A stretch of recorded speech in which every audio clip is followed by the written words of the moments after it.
And welcome back to The Verdict. Mick Cornett and Kent Myers. Glad you're choosing to join us this morning. And Kent and I have a great guest this morning, Brad Lund, who knows much about sports business in this city and in this state as just about anybody. Well, been around doing it a long time and very well, I might add. Yes, and our viewers seem to tell us from time to time they like sports shows, so we're going to give them one that they like, I think. All right, Brad Lund with Express Sports. He'll share his wisdom with us when we get back. You are watching The Verdict.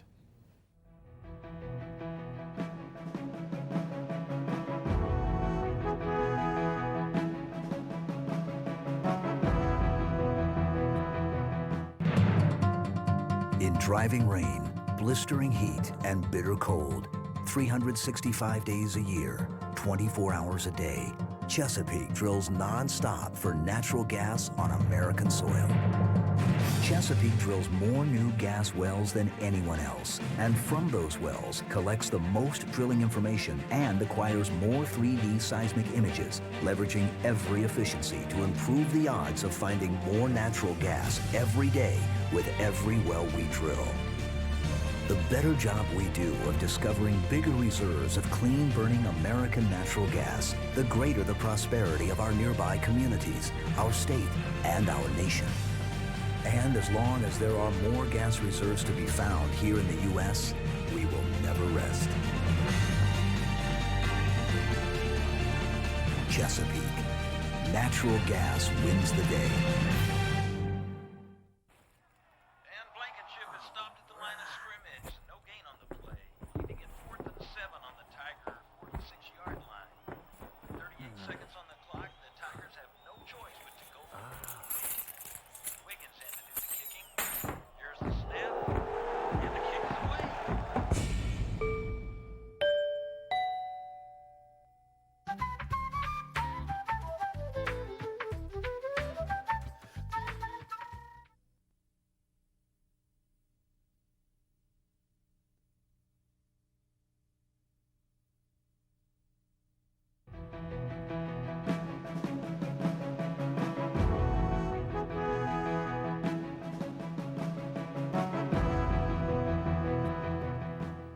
Welcome back to The Verdict. Mick Cornett and Kent Myers, and Kent's going to introduce today's guest.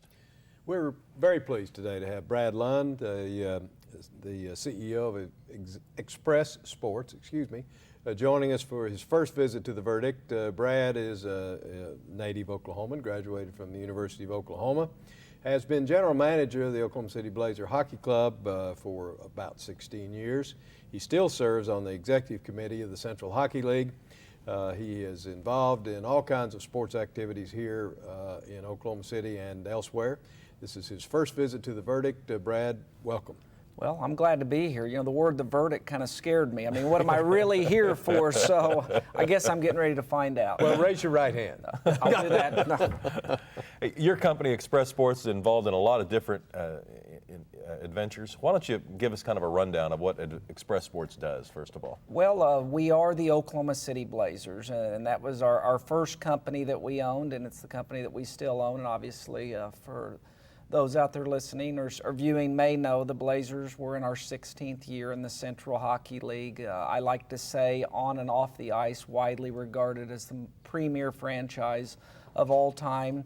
Lately, though, our bread and butter has been the word bull riding. We not only manage 4 PBR bull riding events across North America, we also manage about 20 athletes that are also bull riders, and that's something new that we jumped into last summer. We've done a little bit of tennis, a little bit of golf, but the Blazers' namesake was our beginning and still remains with us. Professional sports worldwide or across America, your choice. What's the marketplace right now? Well, you know, the marketplace, 15 years ago, it became you've got to have a new venue. And Mick, we could talk on and on and on. That's still the topic today, and it just amazes me whether it's a stadium or an arena.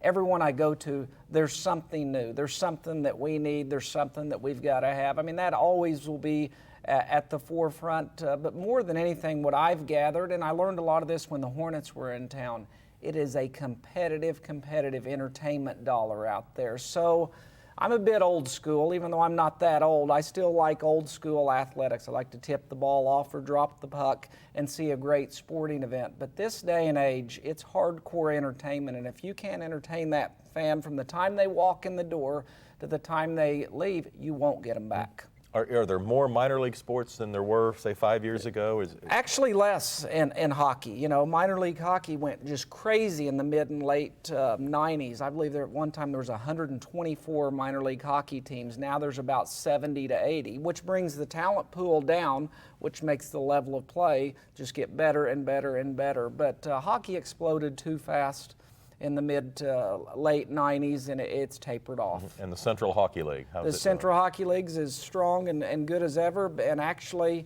has become facility number one. Don't want to bore everyone out there watching us today, but believe it, next season, 15 of our 17 franchises in our league will be in an arena 7 years older or less. My goodness. Yeah, you know, we're keeping with the times as well. Been continually impressed since the Blazers have been here at how well their games are attended. That just doesn't happen. I mean, that's in Oklahoma, particularly with hockey, where the kids don't grow up playing it, or at least as much as other places.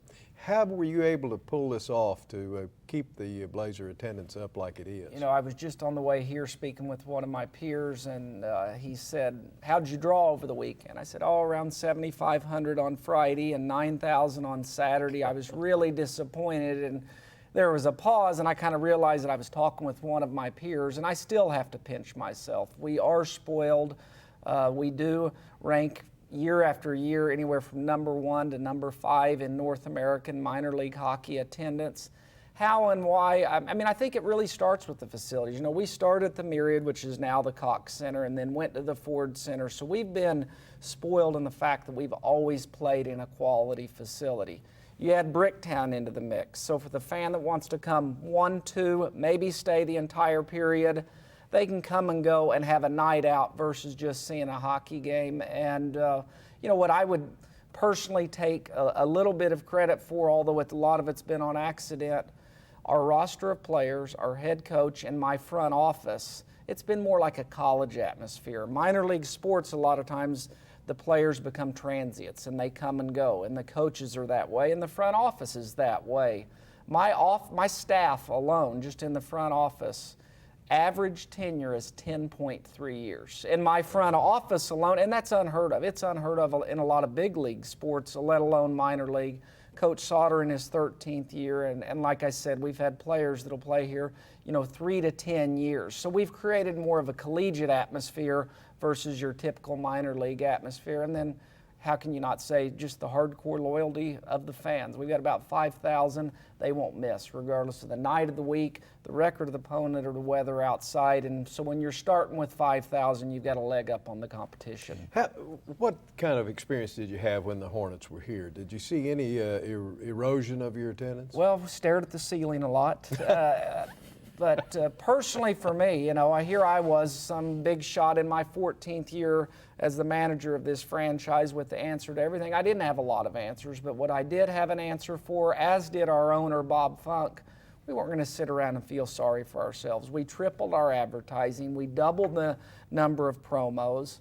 I found myself getting to work a little bit earlier, staying a little bit later, and I saw that within our whole, you know, core community of our fan base, and everyone rallied upon it. So we learned a lot. A lot of it was just hard work. A lot of it did take money, but we toughed out what we thought would be a very, very difficult time, and we were actually up 6%. 6% may not seem like much, but it was actually our highest increase of 6% in many, many years. We usually had 1 or 2 one way or the other, so sweating money. Have you been able to slow down? Well, a little bit, you know, it's an addicting. It's, you know, I dread the day I have a real job. To me, this is, I've been doing this since I was a little guy. I'm still short in height, but been doing this since I was about 12, 13 years old, and I've never considered it a job.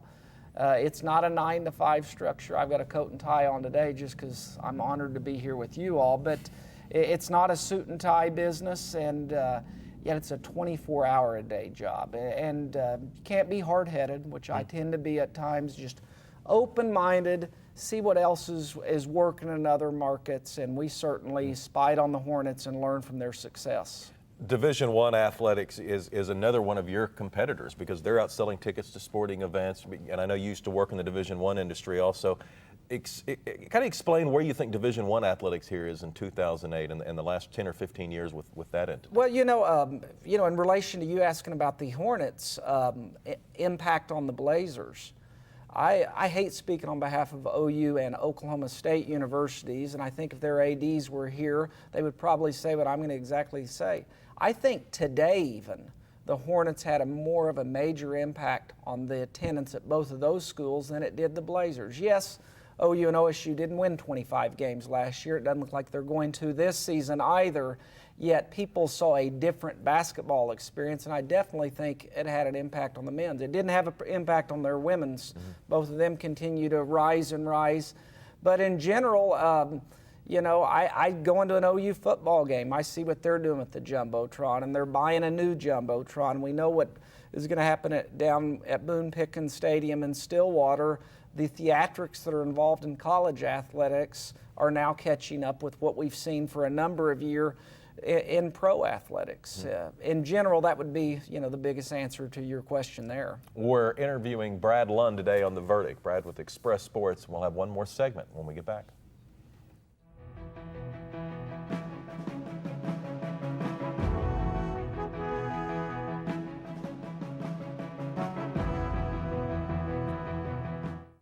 All children deserve a life of hope and love.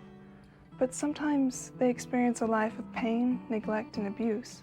When that happens, each child deserves all the quality assistance and representation that can be offered in our legal system. For more information, call 23-CHILD. Oklahoma Lawyers for Children, helping to bring hope and love back to the lives of abused children. Okiwani is an Indian name for a place where children play.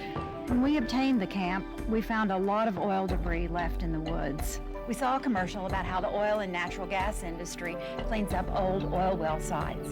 We called the OERB and they agreed to remove tons of concrete and steel. It didn't cost us a thing. Thousands of children have left their footprints on this land. Thanks to the oil and gas industry, they will for a long time to come.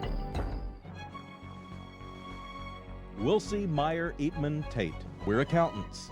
We do taxes, business valuations, estate planning, and consulting. And we're right here in Oklahoma, working with the owners of small and medium-sized businesses. Steve Wilsey and Stuart Meyer have the resources and the experience. Wilsey, Meyer, Eatman, Tate in Oklahoma City and Tulsa.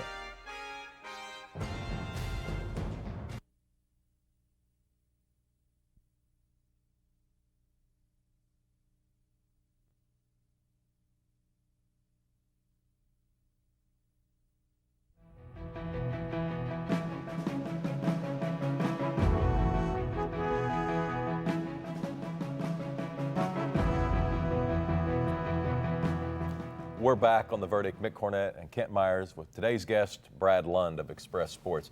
Brad, talk about the Tulsa market a little bit. They're getting ready to open up a new arena, and of course the Ford Center in Oklahoma City has got some additions planned.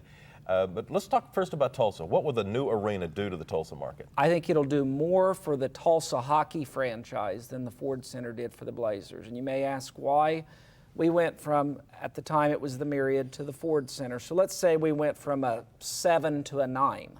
Tulsa's going to go from about a 3 to a 9.9. I don't give 10s, or a 9.8. And that's your gymnastics background. It's my exactly, but it's my understanding it's going to be an absolute palace. I know Tulsans are excited about it. They've waited and waited for it, but I expect the impact to be much larger on the hockey franchise and all of the events there. They haven't had the big concerts we've had. They haven't had the regionals and a chance to host Big 12. So it'll be a jump start into that market, probably in comparison to the ballpark success in Oklahoma City. I would compare those two differences there. I would think with the new arena open, they'll have other options with professional sports? Will there be other, for instance, minor league entities that would like to play in a new arena in that market? Well, you know, I think the NHL would like to be in our state, and if Oklahoma City lands an NBA team, then I think the NHL eyes, who would maybe be more on Oklahoma City right now, mainly from the Blazers' track record and the track record that the Hornets had short term, I think it may lead towards the Tulsa side of things. Tulsa's a good college market, but as far as a big major league sports, I think they need to get their feet wet and talk about that, 2, 5, 7 years down the line. And improvements at the Ford Center, I'm pretty much on record with my views. What's your take well, on the vote that's I've coming up? in a way, I've had to keep my mouth shut for a long time, because the Ford Center, which was built for around $90 million, is a heck of a deal. But as us insiders know, a lot of the small items, a lot of the details, some of the fan-friendly items just didn't get completed in the building, and mainly on the first concourse. So I'm a big believer, just like we said from the outset of the show, your facility always has to remain a conversation piece.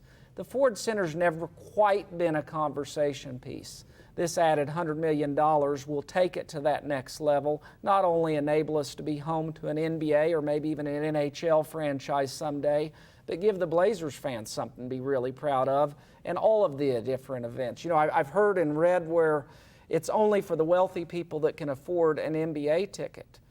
There's going to be 70, 80, 90 other events there at the Ford Center, ranging from $10 admission to $100 a head. So the Ford Center's a facility that was built, and with the improvements, will always be for all ways and means, all age groups, and the entire state of Oklahoma, not just one sector of Oklahoma City. So that long answer, thumbs up, and I have a good feel for it.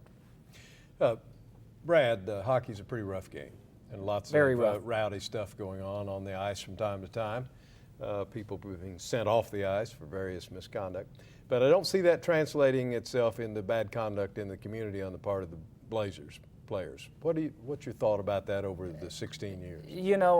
I always heard he have my speech prepared the day I don't have this job. And the one thing that will stick out that surprised me at the most, and I'll treasure the most, is the type of athletes that we have brought into this community, and well-educated players. We were talking during the break. I'm going to guess, the mayor asked me, what percentage of your players attended college? And I said, gosh, 70, 80, 90%. It's definitely more than 50%. And I would say actually probably 50% retain their degree or are real close to the degree. We have a player on our team right now that graduated with a 4.0 from Yale. We've had other Ivy Leaguers, and we've had a number of players from premier Canadian colleges and universities. And for the patrons out there that have got to shake the hand of one of our players or visited with, they're good as gold. And you talk about the rough players, they're the nicest guys.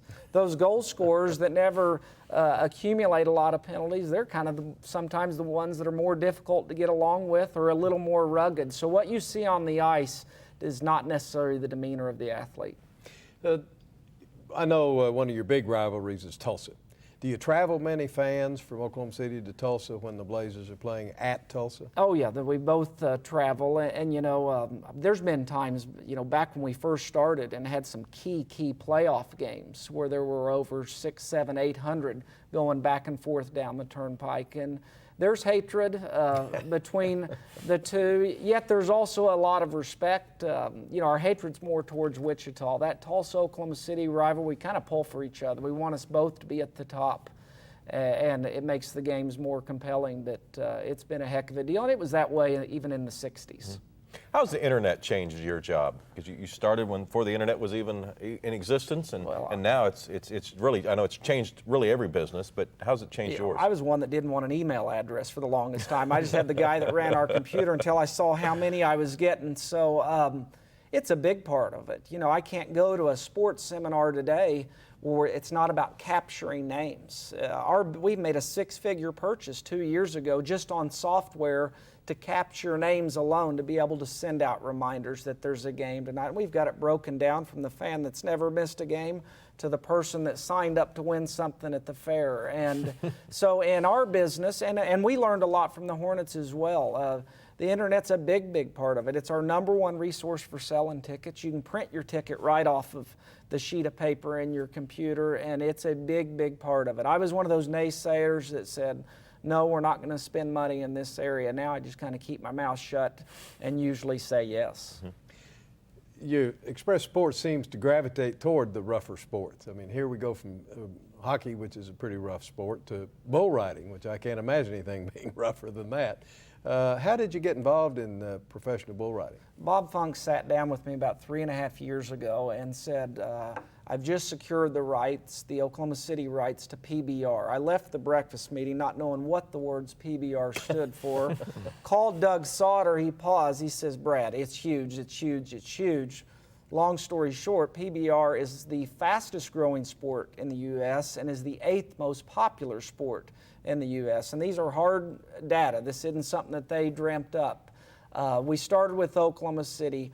We manage 4 different markets. Oklahoma City, the PBR event every summer in Tulsa, the one in Nashville in the summer, and then we hosted one in Salt Lake last year that we're looking for a new site with. So when we say manage, we secure the local sponsors, the advertising, and really oversee the revenue streams. And then the other side of that we got involved in was the representation side, and we are agents. If you want to say that, I don't have a degree in that. No one on my staff does. But when we represent the athletes, you see them. They look like a NASCAR car. Head to toe, they've got logos up and down them.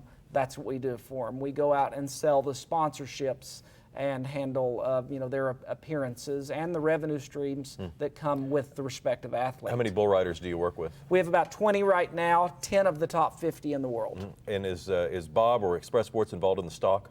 Not yet, but that's been an intriguing side. And there's one, for people that follow PBR, even if you don't, you pull for the riders, but in a lot of cases you pull for the bull. And the bull themselves are, they're icons. Yeah, the bulls have reputations and are big names themselves. Brad, we'll as have to have always, one on. Thank you. On. All right, Brad Lund, Thank today's you. guest on The Verdict. Kent and I'll be back with the final word right after this.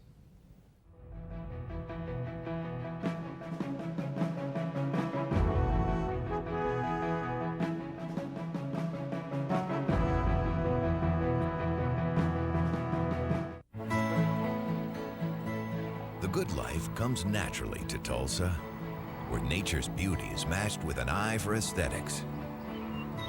A legacy of neighborhoods graced with lawns and landscaping and handsome homes. A place that seems to have patented an ideal lifestyle.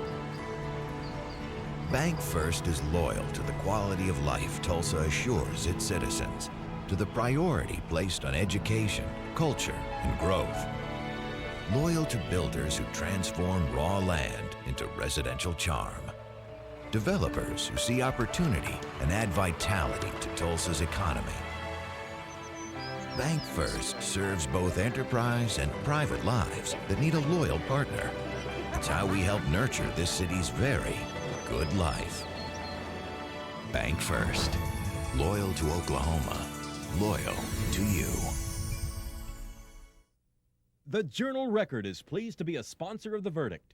The Journal-Record, since 1903, the best source of Oklahoma business news and legal information.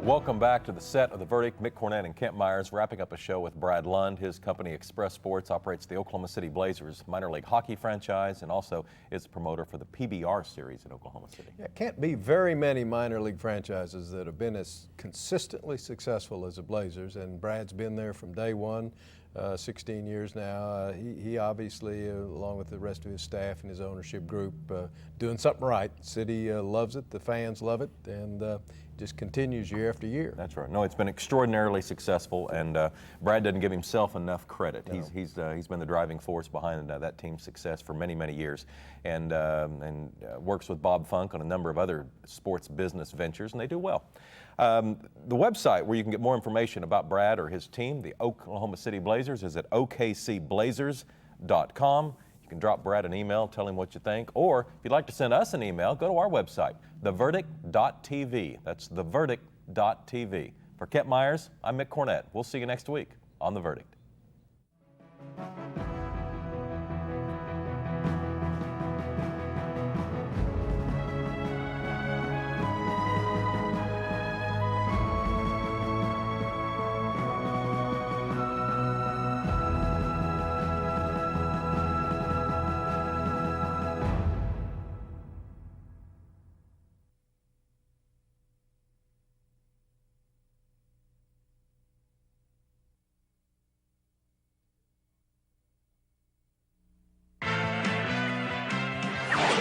The preceding program was produced exclusively for the Cox Channel.